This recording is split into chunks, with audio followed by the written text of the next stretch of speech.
Good morning class. Good morning sir. आज देखेंगे class 12 physics का वेरी वेरी इंपॉर्टेंट। ठीक, हम लोग कवर करेंगे आज यूनिट चार्ज। क्या क्या कवर करेंगे आज? Unit charge. ठीक, यूनिट चार्ज के बाद हम लोग देखेंगे permittivity.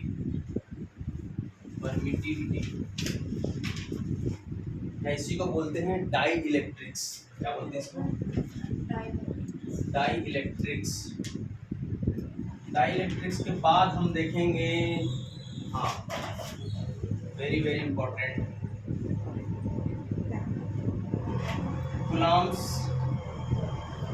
Law in a vector form. ठीक, यूनिट चार्ज को कहा जाता है इकाई सदिश। एकांक आवेशी, क्या बोलते हैं इसको? एकांक आवेश।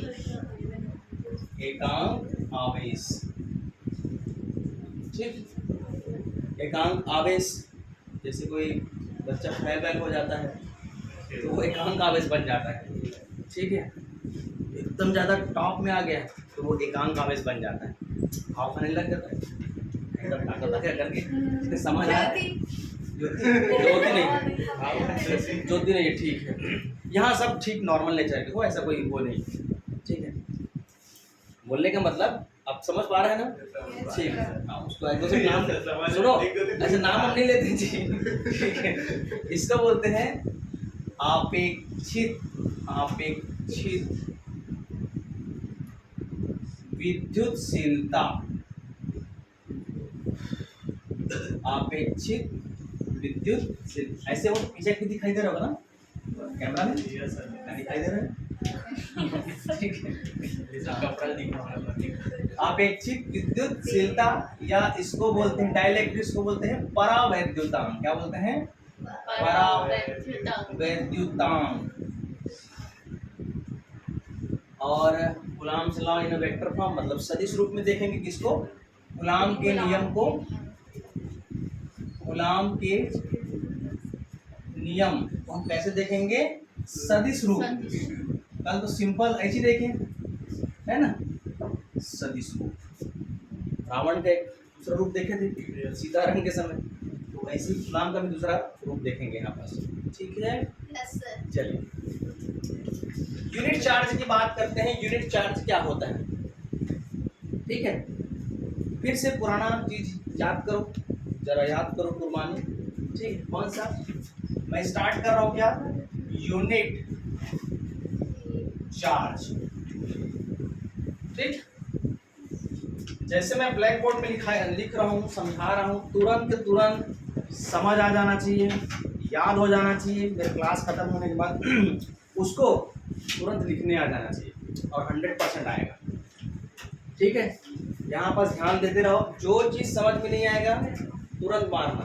ठीक है, तुरंत मतलब पूछना है जी। ठीक है, अब मेरे मारने थोड़ी आओगे, समझ आ रहा है? एकांक आवेश क्या होता है? मैं एकदम सिंपल शब्दों में यदि समझाऊं तो एकांक आवेश का मतलब होता है कि एकांत में रहना। ठीक है, किसी दूसरे से कोई लेन देन नहीं है, वो क्या कहलाता है? एकांक आवेश। ठीक है, जैसे एक प्लस है और ये प्लस है, चलो दोनों पास आएगा, क्या ये क्या करेगा? दूर जाएगा। क्या काम करेगा ये? प्रतिकर्षण। ठीक, यहाँ पर लिख दो प्रतिकर्षण, आकर्षण, गुरुत्वाकर्षण, तीनों सगे भाई है। ठीक, क्या है? तीनों सगे भाई है। ठीक है, रागिनी समझ? राशि। अब इसी की जगह माइनस और माइनस होगा तो क्या होगा? आकर्षण होगा क्या? नहीं। पक्का? Yes sir. होगा? नहीं होगा ना। चलो इसी की जगह मैं प्लस और माइनस ले लूं तो अब क्या आ जाएगा? अट्रैक्शन। क्या आ जाएगा? अट्रैक्शन। ये वाला फोर्स इधर जाएगा, इधर, ये वाला फोर्स किधर जाएगा, फोर्स इधर नहीं जाएगा, वो लगेगा एक दूसरे को, ठीक है। और इसका हम लोग रिजल्टेंट पढ़े क्या होता है, जीरो है ना।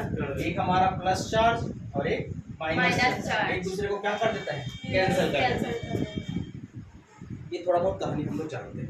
लेकिन यूनिट चार्ज में क्या होता है, हम भली भांति हम लोग पढ़े हैं F is equal to what, F is equal to 1/4 pi epsilon 0 Q1 Q2 upon R square, ठीक। ये हम लोग लाए थे कहाँ से, कूलॉम के नियम से, ये वाला फार्मूला हम लेके आए थे, ठीक है।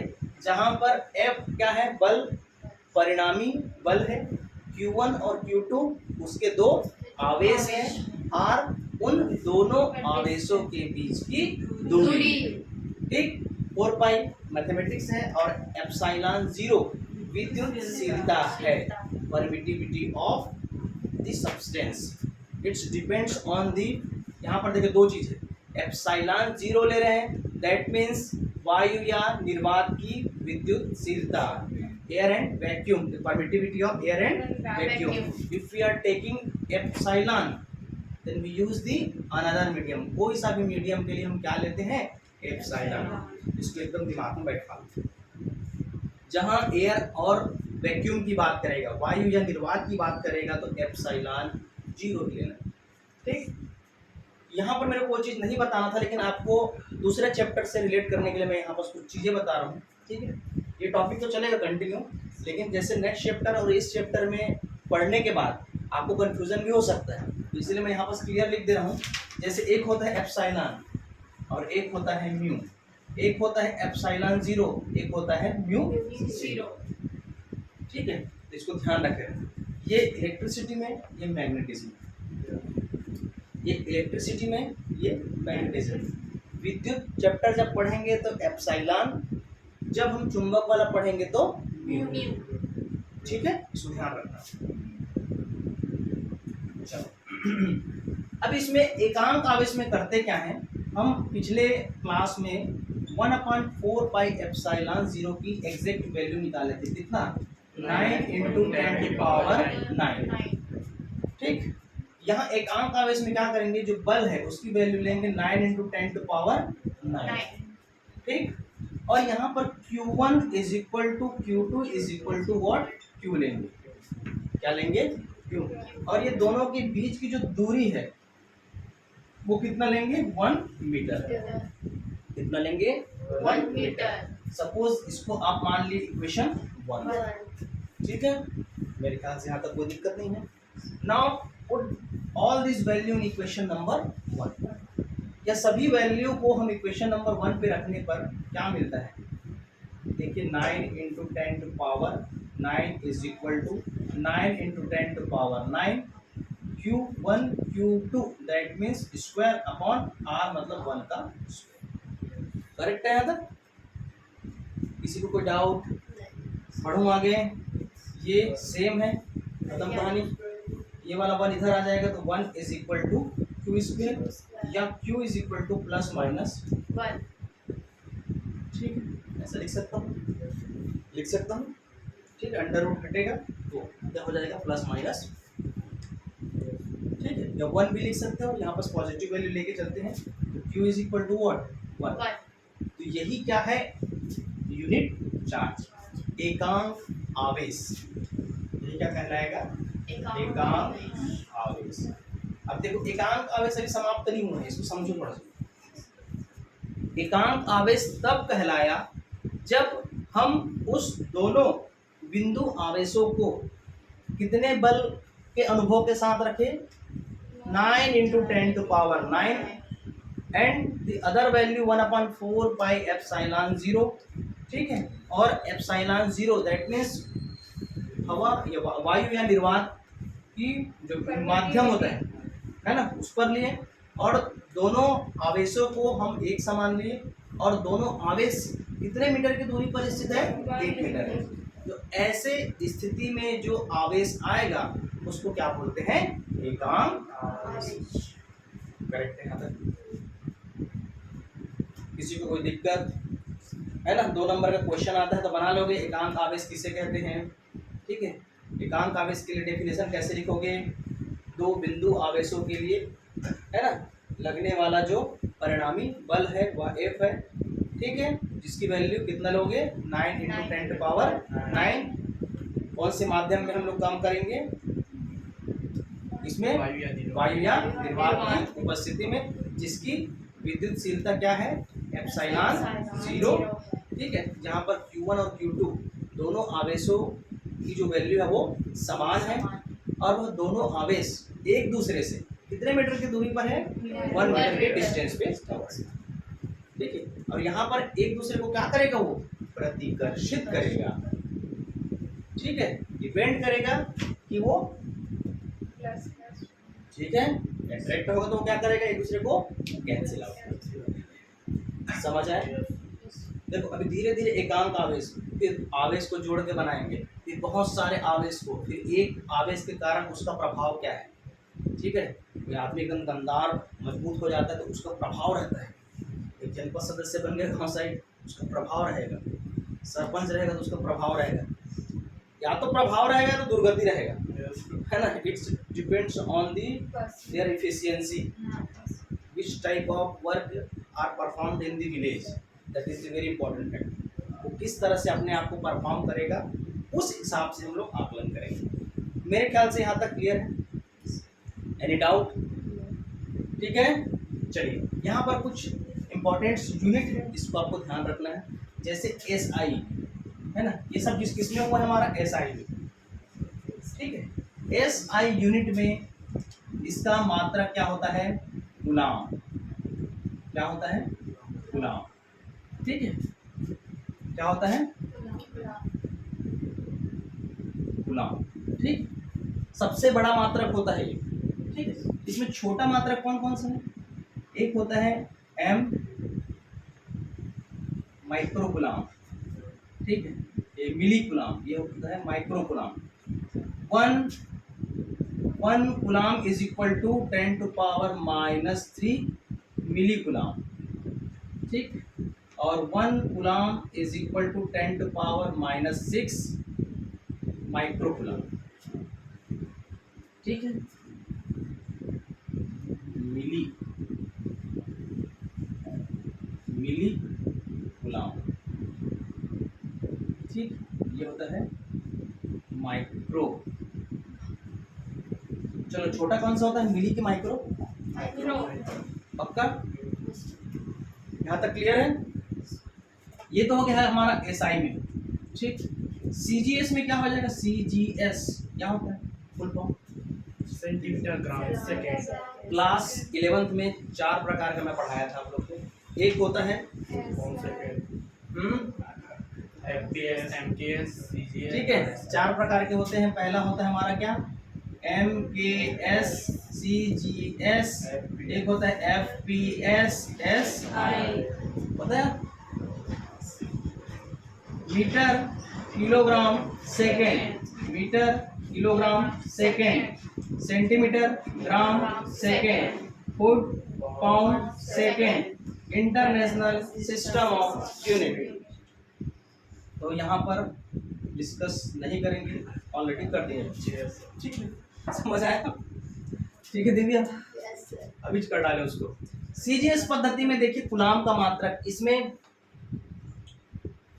एक होता है ESU, एक होता है EMU, ठीक है, एकदम मुस्वा टाइप दिख रहा है, चलिए तो ESU electrostatic unit of charge, ये क्या है, this one is electrostatic unit of charge, and this one is electromagnetic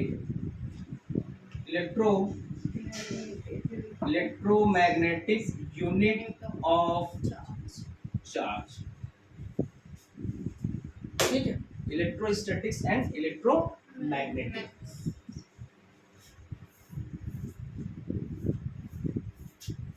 इसमें स्थैत कुलाम बोलते हैं हिंदी में, है ना, विद्युत स्थैत कुलाम, स्थैत कुलाम, स्थैत कुलाम, ठीक है, इसमें आता है एब गुलाम, एब गुलाम, जैसे 1/10 एक गुलाम होता है। ठीक, तो बहुत छोटा छोटा इसका यूनिट है, इसको आप ध्यान रखिएगा। चलिए अपन सेकंड टॉपिक स्टार्ट करते हैं। आप अपेक्षिक विद्युतशीलता, ठीक, मिटा दो उसको, Yes, sir. किसी कोई दिक्कत? So, एक बार ऐसे सांप का जो अगल बगल वाले मर जाते, सांप कैसे फोटो खींचता है, बदला लेता है ना, मैं इसका फोटो भेज दूंगा, जैसे ही पेपर में आएगा ऐसे सब बदला लेने की बोर्ड वाले से। अभी से चालू करो फोटो खींचना, ठीक है? ओके समझ? Yes. yes. अब देखेंगे हमारा क्या आपेक्षिक विद्युत, इसमें हम मैं दो वर्ड यूज करूंगी, एक आपेक्षिक और एक सापेक्षिक, ठीक है? एक निरपेक्ष भी होता है, सापेक्ष, सापेक्ष, निरपेक्ष, तीन भाई है, उसका नाम ऐसे रख दो, सापेक्ष, आपेक्ष और निरपेक्ष, ठीक है? आदमी गड़बड़ान जिनों के एक साथ शादी कर दे ठीक, समझ नहीं पाओगे। चलिए अब देखते हैं हमारा परमिटिविटी, परमिटिविटी या डाइइलेक्ट्रिक, डाइइलेक्ट्रिक्स है ना, आपेक्षिक, ये आपेक्षिक का है, आपेक्षिक विद्युतशीलता, विद्युतशीलता, ठीक है? या इसी को बोलते हैं परावैद्युतांक। अच्छा, परावैद्युतांक का मतलब क्या समझते हो? जैसे एक करंट इधर से बह रहा है, दूसरा करंट इधर से बह रहा है, ठीक है? लेकिन वायर को तो एक साथ रखा जाता है, ठीक है? तो वो दोनों के बीच में जो गैपिंग वाला जो काम करता है ना, तो दोनों आवेश को एक साथ होने नहीं देता है, और जिस बीच में वो लगा रहता है उसी को बोलते हैं परावैद्युतांक, जिसको हम लोग इंसुलेटर बोलते हैं, कुचालक बोलते हैं, ठीक? इसको ध्यान रखना, समझ आया? कुचालक या ठीक। चलिए स्टार्ट कर रहे हैं हम लोग परावैद्युतांक। एग्जाम के पॉइंट ऑफ व्यू से बहुत ज़्यादा इंपॉर्टेंट है, 2 नंबर। अभी देखिए जितना भी मैं ब्लैक बोर्ड में वीडियो लेक्चर बनाता हूँ इम्पोर्टेंट ही है, पहले चीज़ तो जो नहीं रहता है उसको मैं ऐसे समझा भी निकाल देता हूँ, तो उस पर टाइम वेस्ट करने से कोई मतलब नहीं। टॉपिक से क्लियर करो, यहाँ पर आपेक्षिक दिया है, ठीक है? क्या आपके सापेक्षिक दिया है? अपेक्षित दिया है, ठीक है? अपेक्षित का मतलब होता है या फिर के लिख दो या फिर इसको ई आर लिख दो, रिलेटिव, रिलेटिव परमिटिविटी, क्या बोलते हैं इसको? रिलेटिव परमिटिविटी, ठीक है? Relative permittivity. सिंपल भाषा में, बोलचाल की भाषा में जान लिए कि हमारा परावैद्युतांक और विद्युतशीलता क्या होता है कि दो, जैसे हमारे घर में 2 प्रकार का तार होता है, एक न्यूट्रल और एक फेस, दोनों को एक साथ ऐसे घुमा के घर में नहीं लाते, चला दोनों भाई से, ठीक? उसको अलग अलग वायर करके अलग अलग जोड़ते हैं, हर एक सीरीज में अलग अलग तरह से दौड़ाते हैं, ठीक है? तो उसके बीच में जो दोनों करंट, दोनों आवेश को जो अलग करता है, जिस प्रकार का पदार्थ हम लोग उपयोग करते हैं, वह क्या कहलाता है? परावैद्युतांक, ठीक है? परावैद्युतांक। आगे बढ़ते हैं। इसमें एक्चुअल में होता क्या है जैसे हम एयर एंड वैक्यूम, है ना, वायु या निर्वात में जो हम लोग लेते हैं वो क्या है हमारा? एप्सिलॉन 0। इस कंडीशन पे हमारा जो एक इक्वेशन लेते हैं F = 1/4 pi epsilon 0 Q1 Q2 upon R², correct है? ठीक, इसी प्रकार मैं सेकंड और एज्यूम करता हूं, जो हमारा माध्यम है ना, मीडियम, अनदर मीडियम, कोई भी मीडियम हो सकता है, ठीक है? कोई भी मीडियम हो सकता है। उस कंडीशन में हमारा इक्वेशन क्या लेते हैं? सपोज इसको F1 ले लो, F1 लेने के बाद क्या हो जाएगा? 1/4 पाई, तो मैं क्या बोल रहा हूँ? कोई भी माध्यम है तो क्या ले लो? शुरुआत से मैं बोल रहा हूँ, अभी बोल रहा हूँ, आगे और काम आएगा। एप्सिलॉन 0 वायु या निर्वात की उपस्थिति, कोई भी अन्य माध्यम है तो उस कंडीशन में एप्सिलॉन, दिमाग में एकदम बैठा लो, बहुत काम आएगा। तो ये क्या हो जाएगा Q1 Q2 upon R square, equation number 6। कोई दिक्कत यहाँ तक? इक्वेशन 1 को equation 1 divided by equation number, what we get F upon F1 is equal to, क्या हो जाएगा, एप्सिलॉन अपॉन, ऐसा हो सकता है? Yes, sir. बाकी तो कट जाएगा। Yes, sir. ये नीचे वाला कहाँ जाएगा, ऊपर, ऊपर। और ऊपर वाला कहाँ आएगा, नीचे। करेक्ट है। तो ये वाला इक्वेशन मिल गया हमको, दैट इज इक्वेशन नंबर 3। यहाँ तक किसी को दिक्कत है?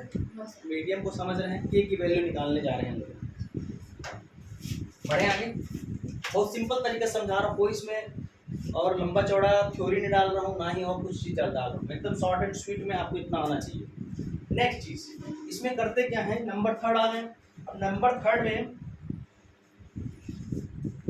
हम जानते हैं, पिछले वाले क्लास में मैं आपको रिलेशन बताया हूँ, K is equal to epsilon upon epsilon Coulomb के नियम, या इसको लिखते हैं ER, या इसको लिख सकते हैं epsilon is equal to K epsilon 0, या इसको लिखते हैं E epsilon R is equal to K epsilon, ठीक, ऐसा नहीं, इसको ऐसा लिखते हैं epsilon is equal to epsilon R epsilon, ठीक। इसको बंद करो, इसे बंद करो, तो ये इसके साथ गुणा हो जाएगा, इसको बंद करो तो ये इसके साथ गुणा हो जाएगा, ठीक है। समझते हैं थोड़ा से कहाँ से आए हैं, Yes, sir. ठीक। तो ये चीज क्लियर कर लो, दिस वन इज व्हाट, वायु या निर्वात, ये क्या है, विद्युतशीलता, ये क्या है हमारा, विद्युतशीलता, ठीक है। ये क्या है हमारा, रिलेटिव, ठीक है, इसको बोलते हैं सापेक्षिक, ठीक है। और एप्सिलॉन 0 क्या है, एप्सिलॉन क्या है, आपेक्षिक, ठीक है।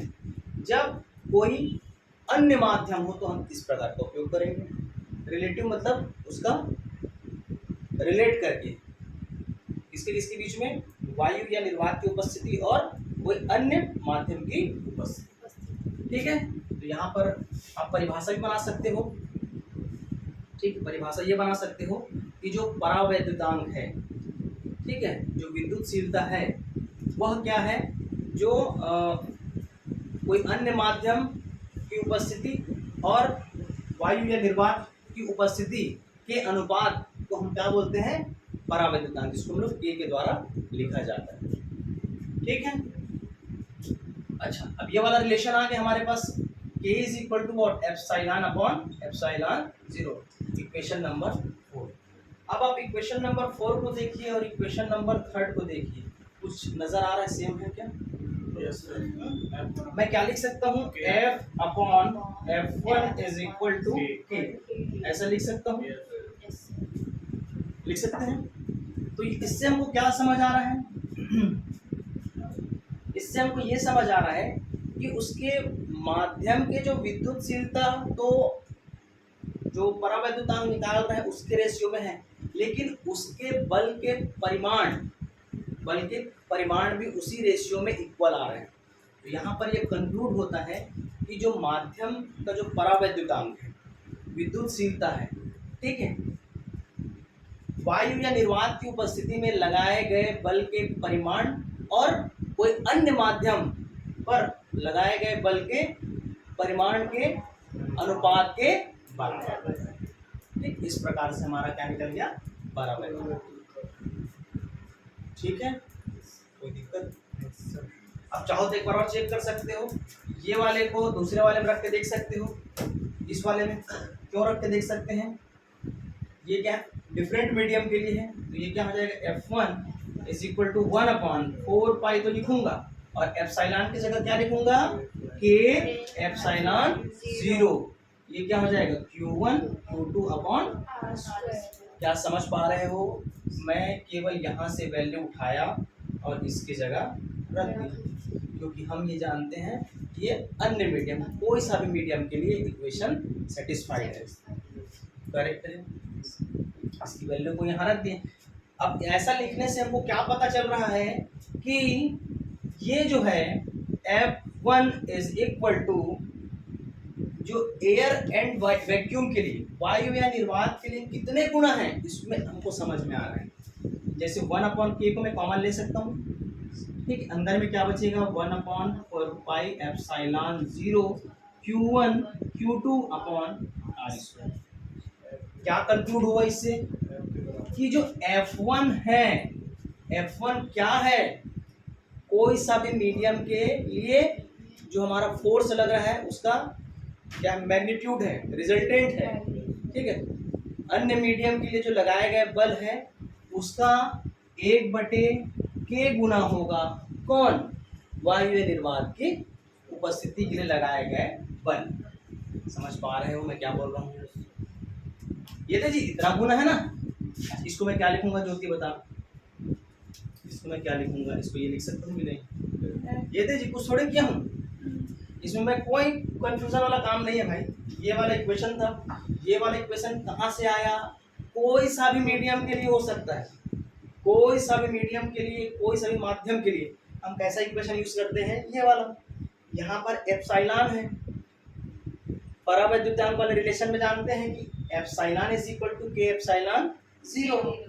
एप्सिलॉन की वैल्यू को यहाँ रखें भाई, कुछ थोड़ी की है, ये के एप्सिलॉन 0। 1/k को मैं बाहर निकाल दिया हूँ, 1/4πε ये बचा Q1 Q2/r²। अब कैसे आया, ये कैसा दिख रहा है, इसके टेक्स्ट दिख रहा है कि नहीं? इसलिए मैं क्या लिख दिया F, और इसको आसान बना सकते हैं F is equal to K into F1। वो आपके CBSE का फेवरेट क्वेश्चन है ये, एक बार दिमाग को, इसमें कई न्यूमेरिकल क्वेश्चन आए हैं, कई कॉन्सेप्चुअल क्वेश्चन है इसमें, कौन किसके कितने गुना होता है पूछा है। आपके बोर्ड में भी है, देखना क्वेश्चन है ना, ऐसे लिख लो भाई। इसमें ये presence of air and vacuum है ना, एनी मीडियम, ठीक, शॉर्ट में लिखा हूँ presence of air and vacuum और ये एनी मीडियम। तो कौन किसके मल्टीपल होता है, कोई सा भी माध्यम परावैद्युतांक का गुना होता है, और इक्वल किसके होता है, एयर एंड वैक्यूम। शुरुआत में मैं इसीलिए बोल रहा हूँ कि आप वो कौन सा चीज है उसका मतलब समझो। एप्सिलॉन 0 ये क्या है, वायु या निर्वात में, वायु निर्वात जो माध्यम उसकी क्या है, विद्युतशीलता। कोई अन्य माध्यम के लिए हम लोग क्या लिए, एप्सिलॉन। यहाँ तक क्लियर है, ठीक है। परावैद्युतांक हमेशा 1 से ज्यादा होता है, दिमाग में याद रखना, परावैद्युतांक, ठीक है। जो हमारा डाइलेक्ट्रिक जो होता है वो हमेशा ज्यादा होता है किससे, 1 से, 1 से कम कोई नहीं होता है। धातु का इनफाइनाइट होता है, मेटल का कितना होता है, इनफाइनाइट, कितना होता है, इनफाइनाइट, अनंत होता है, ठीक है। कितना होता है, ये हिंदी मीडियम का फेवरेट क्वेश्चन, ठीक है। धातु का परावैद्युतांक कितना होता है, आपके बुक में भी दिया है क्या, नहीं दिया है? चलो यहाँ तक क्लियर है, दिया है जलधारी प्लस क्या दिया उसमें, धातु का परावैद्युतांक, ठीक है। धातु का परावैद्युतांक क्या होता है, अनंत। और आप देखो हर एक का वैल्यू उसको याद कर लो, उस टेबल को, टेबल इंपॉर्टेंट है, न्यूमेरिकल क्वेश्चन बनाते समय काम आएगा। मेरे ख्याल से यहाँ तक परावैद्युतांक ठीक है। और कुछ दिया क्या उसमें, क्या दिया है परावैद्युतांक में, और क्या दिया हुआ है, हो गया ना, इतना ही है, ठीक है। न्यूमेरिकल क्वेश्चन बनाओगे काम, चलो कहाँ बिठा देगा, चलो यहाँ पर बनाते हैं। न्यूमेरिकल क्वेश्चन बताओ क्या दिया है आपके में,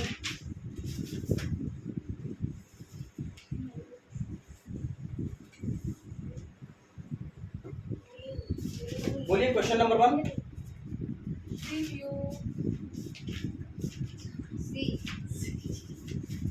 गुलाम है, हाँ बताओ। कूलाम।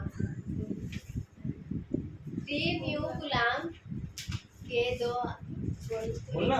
लिखोगे क्या? हाँ वो तो बताओ ना, परावैद्युतांक वाला बताओ, वो तो दूसरा हो गया। पानी का परावैद्युतांक कितना दिया है वो वाला क्वेश्चन बताओ। हाँ पानी 80 पानी का परावैद्युतांक 80 है।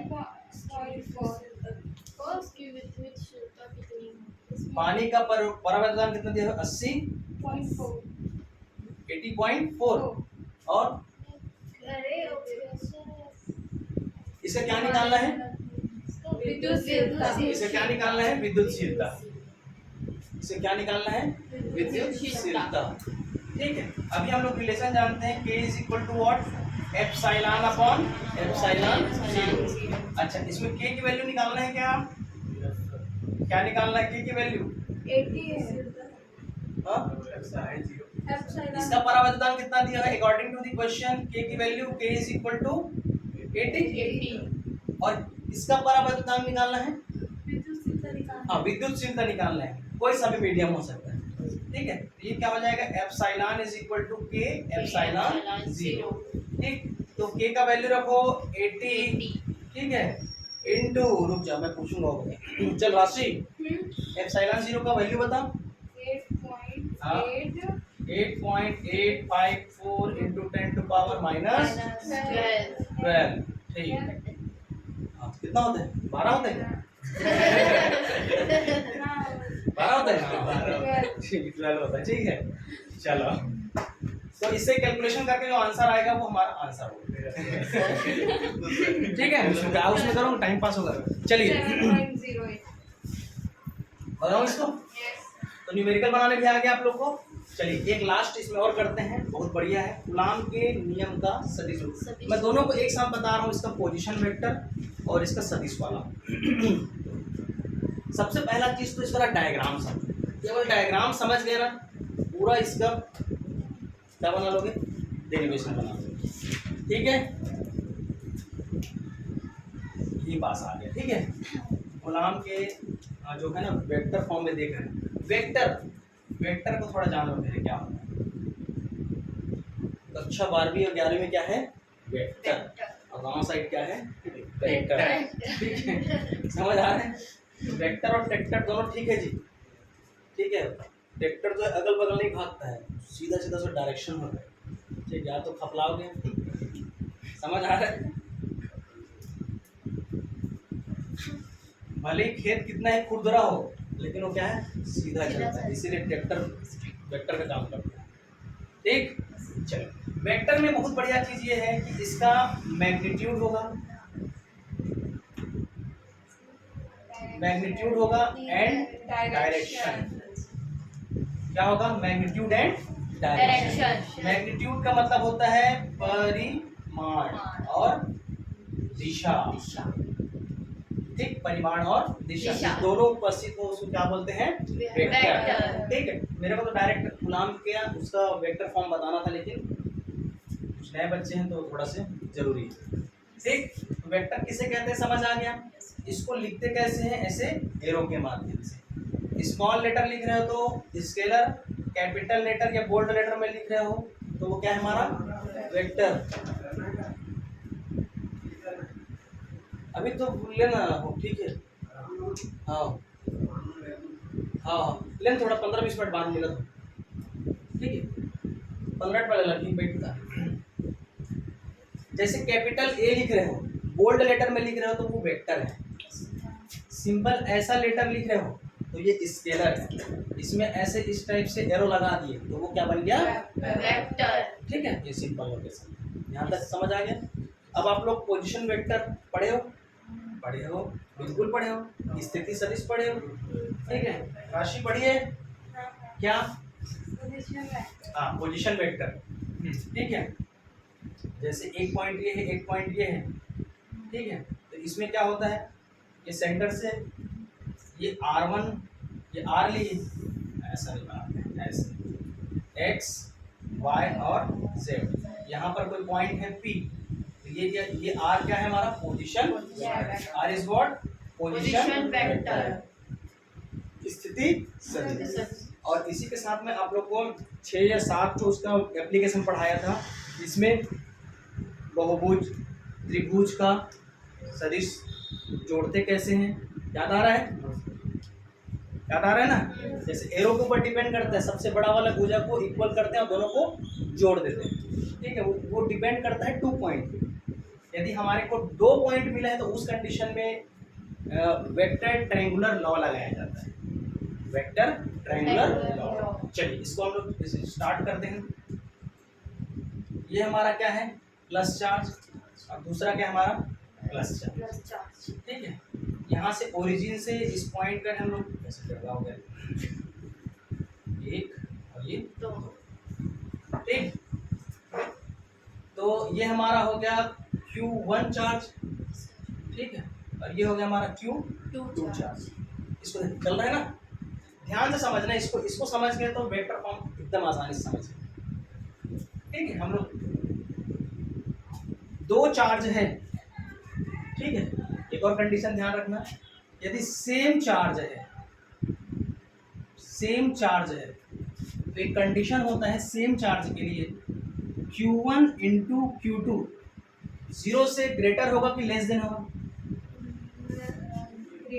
यहाँ पर हिंदी में और लिख देता हूँ, प्रतिकर्षण। प्रतिकर्षण हो रहा है दोनों चार्ज। अब मैं एक ऐसा कंडीशन ले रहा हूँ जिसमें ग्रेटर देन और इक्वल टू के फॉर्म में बताना है, 0 से बड़ा होगा, ठीक है। प्रतिकर्षण कर रहा है तो Q1 और Q2 का मल्टीप्लिकेशन बड़े साइड मुंह किधर खुलेगा, इधर की उधर? इनके साइड। पक्का समझ पा रहे हो क्यों? ठीक है, प्रतिकर्षण हो रहा है मतलब Q1 और Q2 का वैल्यू क्या है, 0 से ज्यादा है। समझ आ रहा है। और इसी में मैं आकर्षण की बात करूंगा तो Q1 Q2 लेस देन 0, मतलब 0 जो Q1 Q2 की वैल्यू क्या है वो 0 से भी कम है, मतलब वो एक दूसरे को क्या कर देते हैं, कैंसिल। और इस कंडीशन में क्या हो जाता है, आकर्षण, ठीक है। पूरा नहीं लिख रहा हूँ, आकर्षण होगा, यहाँ पास अनलाइक चार्ज होगा। चलो यही चीज आपको यहाँ पर समझना है। मैं दोनों को क्या लिया, पॉजिटिव। ये ले लो R12, ये हमारा पोजीशन वेक्टर है तो वेक्टर लगा दिया। R2 नहीं, इसको R1 ही लो, इसको R2, ये हमारा पोजीशन वेक्टर है ना, इस ओरिजिन, इसको ओरिजिन ले लो ओ, ठीक। 1 2 पर बल लगाएगा तो अब लिखेंगे R12 वेक्टर, बहुत इजी है। 1 किधर जा रहा है, 2, इसका मुंड इधर ले गया, R1 ये इसका मुंडी इधर, इसका मुंडी इधर, एरो समझ आ रहा है। ये किधर बल लगाएगा, ये 1 जो F है ये भी वेक्टर है, 1 इस पर बल लग रहा है, किसके कारण लग रहा है, 2 के कारण।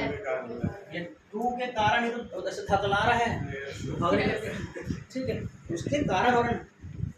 जो बेगागुनिया लोग होते हैं ना, उसके कारण से हो रहा है, बताते हैं इस कारण से हो रहा है, तो ये कारण से ये बेचारा बल है, इसको भी ले जाना पड़ेगा बेगागुनिया के पास, ठीक है। इधर फोर्स लगाओ F वेक्टर फॉर्म में, ये क्या है 2, किसके कारण से बेचारा मुंह इधर है, सीधी सी बात, इसका मुंह इधर है तो किसके कारण से इसका मुंह इधर है, 1 के कारण, क्योंकि माइनस होता तो क्या कर लेता वो, आजा आजा बोलते बुलाती है मगर मेरे को ये चीज समझाना बहुत जरूरी है, ठीक है। इसको आप 3D में भी ले सकते हो, x और y। अब मैं D भी पढ़ा चुका हूँ, 1D 2D 3D। रस्सी में एक लड़की चल रही है, वो कौन सा है, 3D 1D सीधा चलना,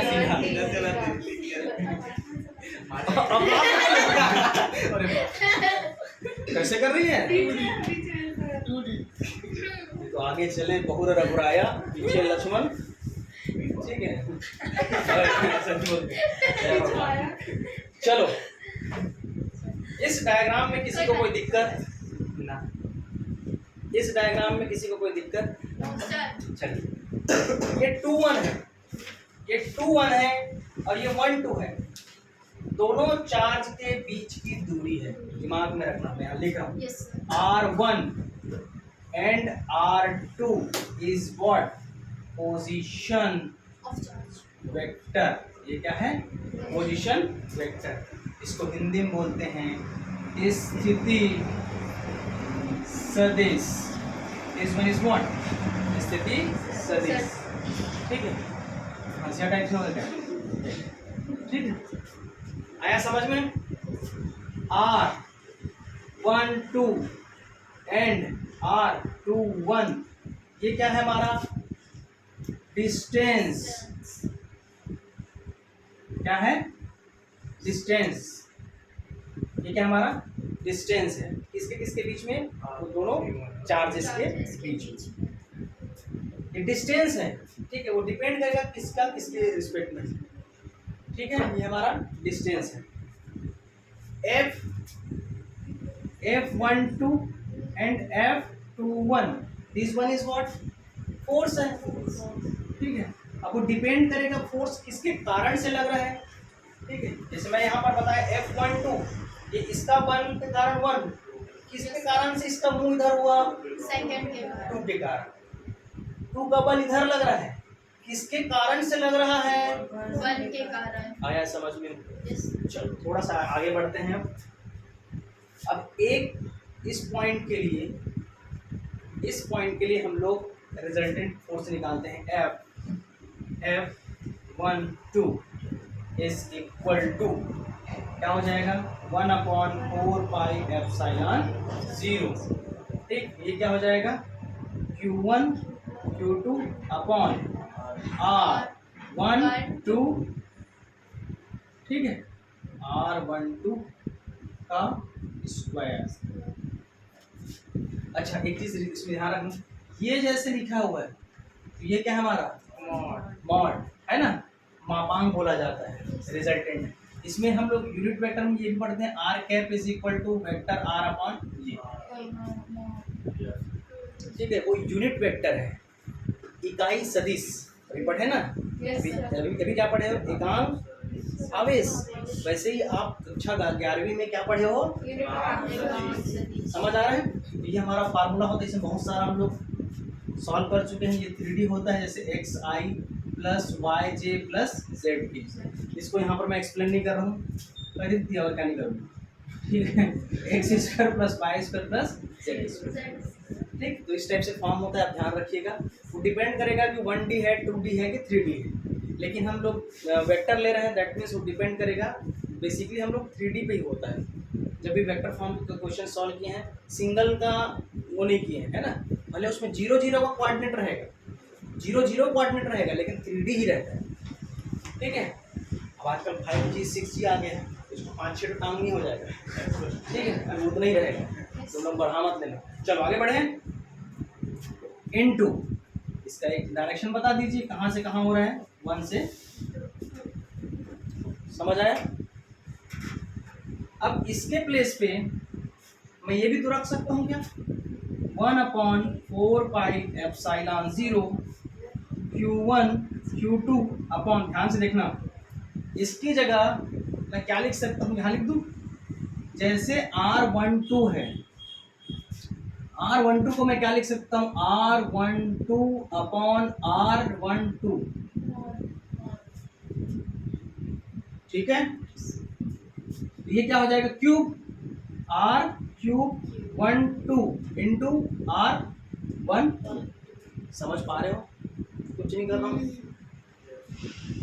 ठीक है। ये इसका नीचे वाला, ये टोपी बहुत जरूरी है, ये टोपी है, अभी तीर है, ठीक है। कोई इंसान टोपी पहना तो उसका मतलब मत जाना करो, टोपी का मतलब ये दे, ठीक है ना। 12वीं का अच्छा थोड़ा कठिन है, समझ आ रहा है ना?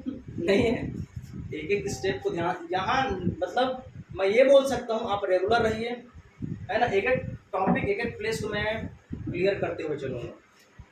आते जाते कहीं पूछ भी दो सर ये कैसे हो, मैं बताऊँगा, लेकिन आप डाउट अपने दिमाग में पालो, जैसे आज के डेट में से कुकुर पालते हैं ना, तो तुम लोग डाउट पालो सारे, ठीक है, 1 साल पालो कम से कम, ठीक है। Yes. इतना बड़ा सांकड़ ले लो, बांध के रखे डाउट, ठीक है, समझ आ रहा है भाई। मेहनत तो करना पड़ेगा। Yes. मैं जितना मेहनत कर रहा हूँ अभी ट्यूशन में, आप उतना ही मेहनत घर में करोगे ना, आपका टॉपिक ऐसे ही बोलेगा। मैं शुरुआत से क्यों बोलता हूँ कि टॉपिक देखिए, अरे मेरे से बन जाएगा, इस टाइप से भावना आना चाहिए। गुंडा लोग नहीं बोलते हैं, उसको तो मार दूंगा, बेचारा भले मारता है, लेकिन लड़ता तो है। बात समझ में आ रहा है? देखा ना, कोई गुंडा देखो कोई सा पिक्चर में हिम्मत हारता है क्या? Yes. भले मरेगा, तय है बेचारे का मरना, लेकिन वो किस तरह से लड़ता है, वही से तुम लोग को लड़ना है। अब मेरा बोलने का मतलब ऐसा नहीं है कि तुम लोग वैसे लास्ट में निपट जाओगे, ठीक है। हम लोग इंसान जब सकारात्मक सोच के साथ आगे बढ़ता है ना, उसका रिजल्ट अच्छा मिलता है। Yes, sir. 12वीं का कक्षा बहुत ज़्यादा इंपॉर्टेंट है, बहुत ज़्यादा इंपॉर्टेंट है। मैं हर क्लास में बोलूँगा इस चीज़ को। हमको वीडियो लेक्चर चल रहा है उससे कोई मतलब नहीं, अगल बगल देख रहे दोस्त यार से भी कोई मतलब नहीं, ये इंडिविजुअल आपका ग्रोथ है। कक्षा 12वीं का जो सिलेबस है वो आपके कॉम्पिटिटिव एग्ज़ाम का 35 या 50% मैं बोलूँगा, 50% कॉम्पिटिटिव एग्ज़ाम में आता ही है, आता ही है। तो जब आपसे बनेगा तभी तो उस चीज़ को करोगे। जैसे धातु का परावैद्युता कि पक्का कहीं ना कहीं आप एग्ज़ाम दिलाओगे ना, फंसेगा। अभी 12वीं के बाद आप लोग PNT, प्री नर्सिंग टेस्ट हो गया, PT हो गया, PMT हो गया, एंड नीट हो गया, JEE हो गया, एडवांस हो गया, है ना, भयंकर सारा कैट का सब चीज़ आपको इस सब देखने को मिलेगा, ठीक है ना। कैट तो खैर वो अपना लॉ वाला हो गया। तो बोलने का मतलब है कि कोई सा भी पढ़े रहोगे आपको व्यर्थ नहीं जाएगा, ठीक है। ईमानदारी से एक एक लाइन, एक एक शब्द को पढ़िए। एक बुक में एक भी शब्द छोड़ना नहीं, एक भी लाइन छोड़ना नहीं, पढ़ो। एक बार नहीं समझ आया ठीक है, फिर दोबारा पढ़ेंगे, नहीं समझ आया तो भी ठीक, फिर तीसरे बार पढ़ेंगे। इसीलिए गलत गलत अभ्यास वाला लिख दिया ना, कौन लिखे इसको? कबीरदास जी ने। गलत गलत अभ्यास के जड़मती होने सुजान, रसरी आवत जात है सिर पर परत निशान। भाई रस्सी को बार बार सिर में नहीं बोल रहा हूँ, पत्थर पे भी निशान पड़ जाता है। हम लोग छोटे थे ना, तो ऐसे बेलन चलाते थे, ऐसे स्पोक को ना, गोल वाला पत्थर जो आता था ना, बोर कराते थे, उसमें ऐसे स्पोक को करके लगाते थे और खींचते थे, वो बेचारा तो क्या है और अंदर गड्ढा हो जाता, ठीक है। तो यहाँ पर से मोटिवेशनल था कि आप लोग इस चीज़ को समझो। चलिए सेकेंड पार्ट की ओर पढ़ते हैं। ये F12 हो गया, F21 इसको बता लो आराम से, क्या हो जाएगा हमारा 1/4 pi epsilon 0 Q1 Q2 upon R21 square. अच्छा स्क्वायर क्यों लगाया? गुलाम के नियम से, OR नहीं, क्यों गुलाम के नियम। हाँ चलिए ये हो जाएगा। यहाँ पास में डायरेक्ट लिख दो इसको, समझ पाओगे? ये क्या हो जाएगा हमारा क्यूब, और ये R12, क्योंकि हमको वेक्टर फॉर्म में देखना है ना इस फॉर्म। ये क्या हो जाएगा 2 1 करेक्ट है यहाँ तक। चलिए इसका कुछ लिमिटेशन देखते हैं, इधर मिटाओ, नहीं मिटाते, कुछ लिमिटेशन देखते हैं इसमें। Limitation of charges, sorry limitation है ना, लिमिटेशन ऑफ कूलॉम्स इसका। तो इसमें फर्स्ट आता है limitation of Coulomb's law. Limitation of Coulomb's law में किस किस पर डिपेंड करेगा, तो मैं 3 पॉइंट को ज़्यादा फोकस करूँगा। और ये 3 पॉइंट सबको अच्छे से याद होना चाहिए। पहला चीज़, ये किसके लिए सत्य है मैं कल भी बताया, बिंदु आवेश, ठीक है। ये किसके लिए है? बिंदु आवेश। कूलॉम का नियम, जैसा मैं बोल रहा हूँ वैसे याद हो जाना चाहिए। कूलॉम का नियम बिंदु आवेश के लिए सत्य है। Coulomb's law are true for the point charge, correct. Point charge के लिए क्या है, ये मान्य है।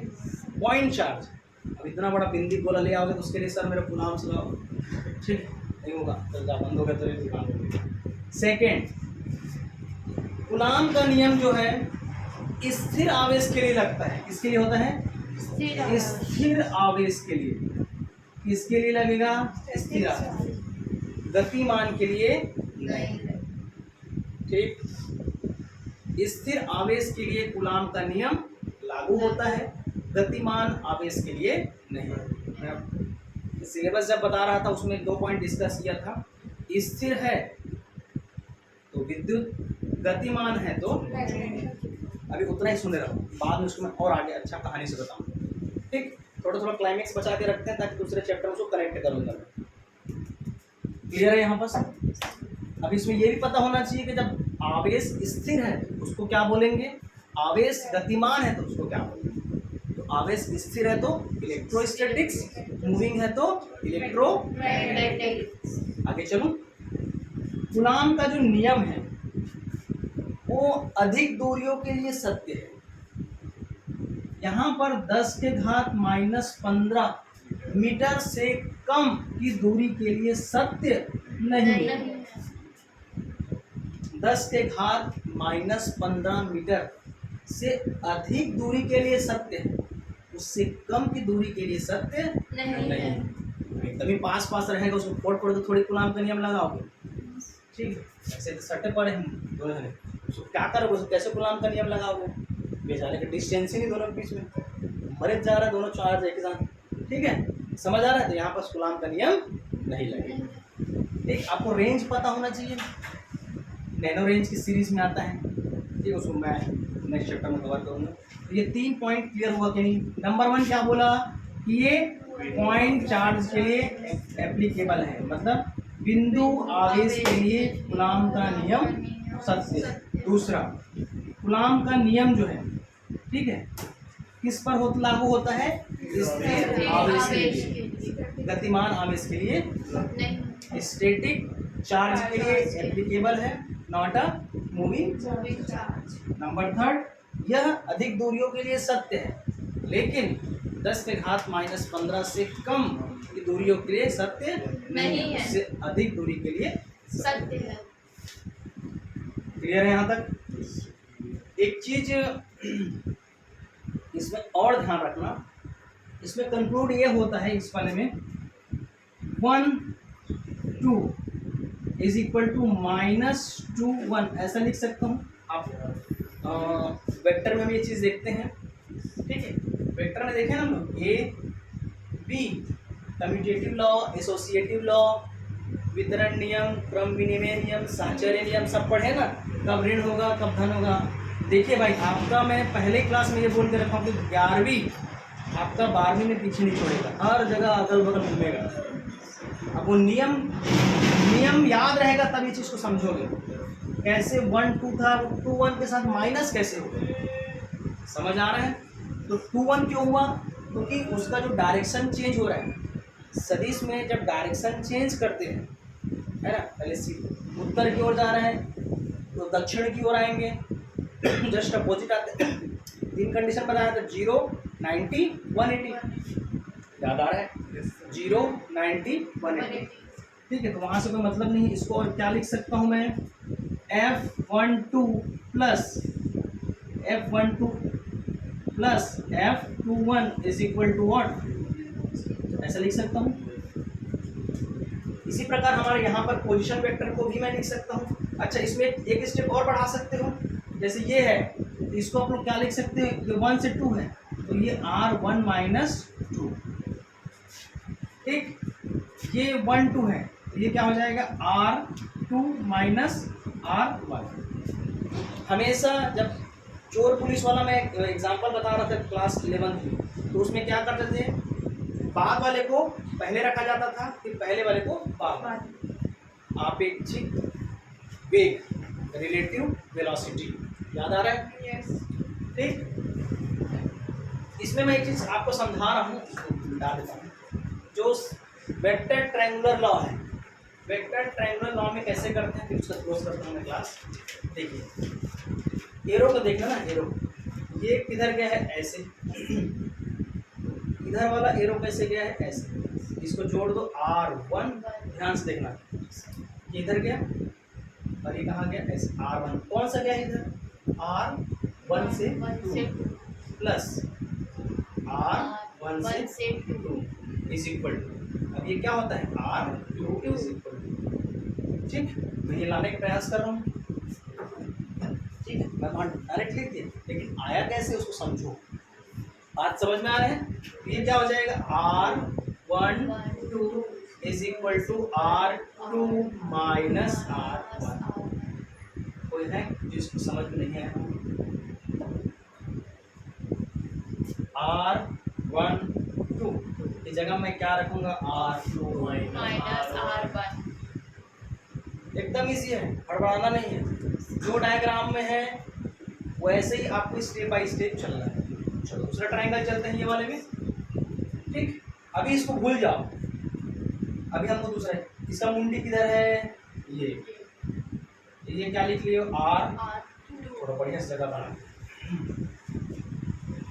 नहीं तो कंफ्यूजन होता है, ठीक, देखो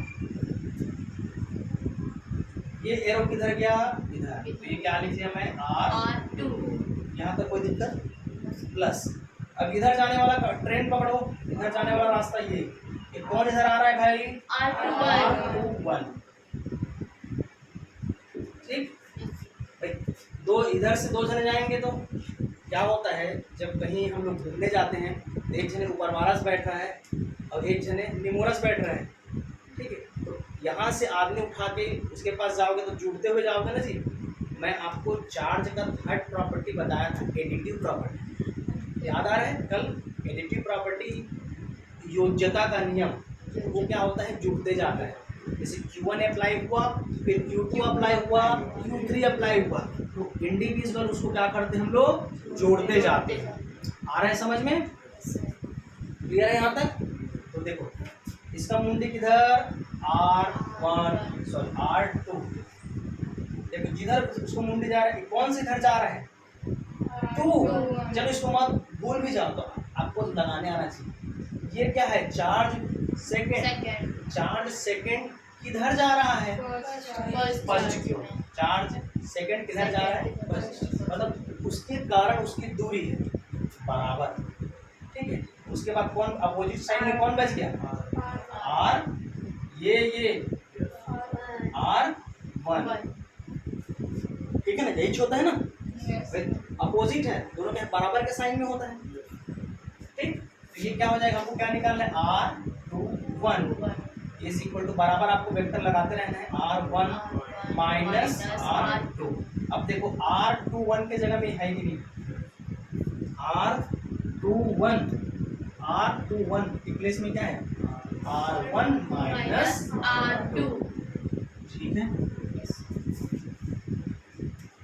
ये बहुत ज़्यादा इम्पोर्टेंट है, CBSE ध्यान रखना, तो इसको बिना देखे प्रैक्टिस करना है, डायग्राम समझ गए हो, ठीक है, चलो जाते जाते एक बार और इसको मैं फिर से समझा देता हूँ, एक बार डायग्राम बस, ताकि आपके दिमाग में सबके बैठ जाए, ठीक है, डायग्राम आपको एकदम क्लियर रहना चाहिए। ये ओरिजिन, फटाक से जल्दी बता रहा हूँ, ओरिजिन ये हो गया हमारा प्लस चार्ज, ये हो गया हमारा सेकंड प्लस चार्ज, ठीक, ये हमारा R1, this one is R2, एकदम ध्यान समझना, ठीक है यहाँ तक। इसके बाद क्या करेंगे, ये हमारा Q1, this one is Q2, Q1 इसका डायरेक्शन ऐसे रखो, दोनों का डायरेक्शन हो गया, ओरिजिन से निकल रहे हैं। अब इस दोनों के बीच का डिस्टेंस देखेंगे, ये R1 किधर आ रहा है, 2 की, R2 ये मतलब Q2 किधर जा रहा है, 2 किधर जा रहा है, 1। यहाँ तक क्लियर, दोनों में फोर्स लगाओ, ये F1 किसके कारण उधर है, 2 के, F2 किसके कारण इधर है, 1 के। इसको बना लिए तो इसको आराम से कवर कर सकते हैं। चलिए क्लोज करें, चलिए, thank you class. Thank you, sir.